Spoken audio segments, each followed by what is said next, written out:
तो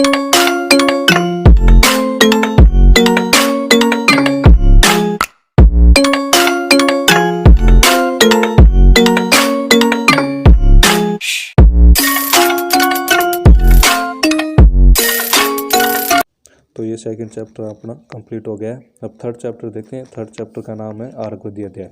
तो आर्गोद्य अध्याय को परिमार्जन बोला जाए कि परिमार्जन का प्रयोग कहाँ है या फिर परिमार्जन कौन से चैप्टर में आते हैं।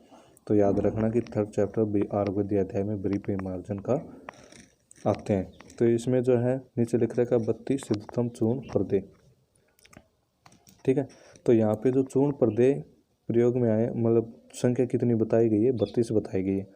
ये तो अगर सीधा क्वेश्चन पूछे कि कितने चूर्ण पर्दे का वर्णन आया है तीसरे चैप्टर में, तो उसमें 32 लिखना है। लेकिन ये पूछे 32 चूर्ण में कितने लेप है, कितने चूर्ण है, तो वहाँ पे क्या लिखेंगे, 31 लेप है और एक चूर्ण है। अब नीचे चलते हैं। यहाँ पे जो है प्रलेप और पर्दे। ठीक है, लेप मतलब लेप के है ना दो भेद होते हैं, एक प्रलेप होता है और एक पर्दे होता है। तो अपने को इसकी डेफिनेशन देखनी है कि प्रलेप की डेफिनेशन क्या होती है और पर्दे की डेफिनेशन क्या होती है। देखते हैं प्रलेप की डेफिनेशन। यहाँ लिख रहा है पित्तज विकारों को दूर करने के लिए शीतल पतले सूख जाने वाले लेप को क्या कहते हैं, प्रलेप कहा जाता है। मतलब प्रलेप किन विकारों में यूज होता है, पित्तज विकारों में। ठीक है, तो इसको कैसे याद रखोगे कि प्रलेप में है ना पहले भी पै मतलब दो पै आ रहे हैं, तो दो पै से मतलब याद रखना है पित्त। पर्दे में क्या है कि एक ही पै आ रहा है ना, तो ऐसे मतलब ट्रिक्स है थोड़ी सी ऐसे ही नॉर्मली कि ऐसे याद रखा जा सकता है। तो पित्तज विकार दूर करने के लिए, तो पित्तज क्या होता है, उष्ण होते हैं तो शीतल। ठीक है, सांद्र होता है तो पतले, और सूख जाने वाले कि जल्दी सूखने वाले होने चाहिए, मतलब ये वैसे भी जल्दी सुखा देता है ना, तो सूख जाने वाले लेप ये क्या हो गए, प्रलेप। अब पर्दे की देखते हैं। पर्दे में ये कह रहा है कि कफ एवं वात विकारों को दूर करने के लिए कैसा, मोटा, गर्म और गीला मतलब देर से सूखने वाला लेप किया जाता है, उसे क्या बोला जाता है, पर्दे। तो प्रलेप और पर्दे की परिभाषा होगी। अब नीचे देखते हैं कुष्ठादि लेप।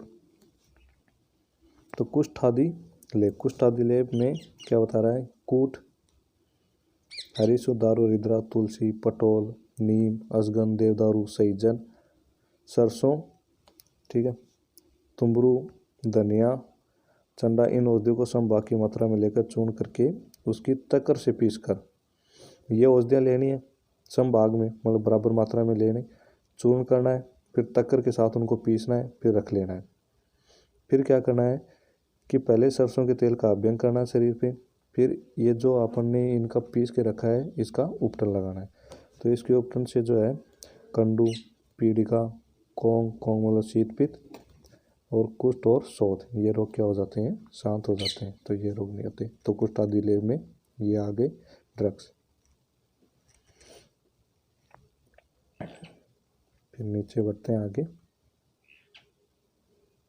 अब आगे अपन पढ़ते हैं व्यात व्याधि और लेप। मतलब वात की व्याधि को हर मतलब हरने वाला। तो व्यात की व्याधि को हरने वाला कौन सा लेप है, तो इसमें दे रखा है आनुप, पशु पक्षियों का मांस। आनुप मतलब 3 देश बताए थे ना, जंगल, साधारण, जंगल, आनुप और साधारण। जंगल तो होते हैं जहाँ वात जो है ज़्यादा होती है, वात विकार मतलब वातज प्रधान होता है, और बताया था कि और वातज और पित्तज प्रधान होता है जंगल, और आनु बताया था कि ये वातज और कफज, ठीक है, ये होता है। तो कफज मतलब कफज होता है। तो जो आनुप है तो उनके पशु पक्षियों का मांस लेना है, मछली का मांस समान भाग लेकर। तो आनु पशु पक्षियों का मांस, मछली का मांस ये समान भाग में लेना है, इनका वेशवार बनाना है। वेशवार मतलब जैसे अपन सब्जी बनाते हैं ना, वैसे ही उसमें डाल के इनका मांस और वैसे वेशवार बनाना है। फिर गरम गरम प्रदेय करने से, तो अपने को क्या करना है, इसमें प्रदेय करना है। ठीक है, व्याध व्याधि का नाश होता है, तो इससे क्या हो जाएगा, वात व्याधि का नाश हो जाएगा। ये व्यात व्याधि और लेप हो गया। फिर आगे बढ़ते हैं उदर शूलगन तथा वात व्याधि और लेप।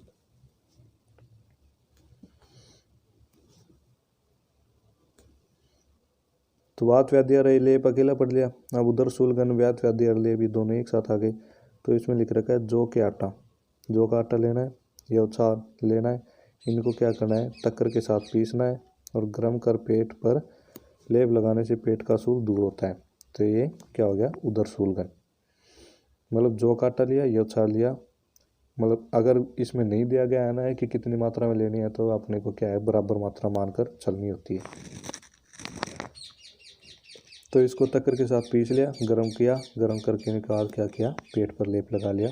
तो ये क्या हो गया, अपना उदर शूलगन लेप हो गया। अब आगे बढ़ते हैं।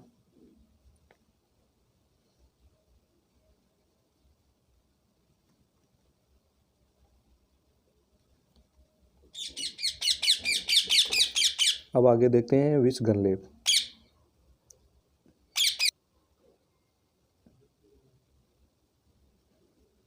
अपन विषगन लेप देखते हैं। विषगन लेप जो है, यहाँ पे शिरीष और निर्गुंडी की छाल का लेप करने से क्या होती है, विष की शांति होती है। तो शिरीष और निर्गुंडी अपन क्या करना है, बराबर मात्रा में लेनी है, इनकी छाल लेनी है, ठीक है, ओनली इनकी छाल लेनी है। फिर इनका लेप बनाया, लेप बनाने के क्या किया, जहाँ पे विष फैला हुआ है वहाँ पे लगा दिया और इससे क्या हो जाएगी, विष की शांति हो जाएगी। तो अब अपन आगे देखते हैं।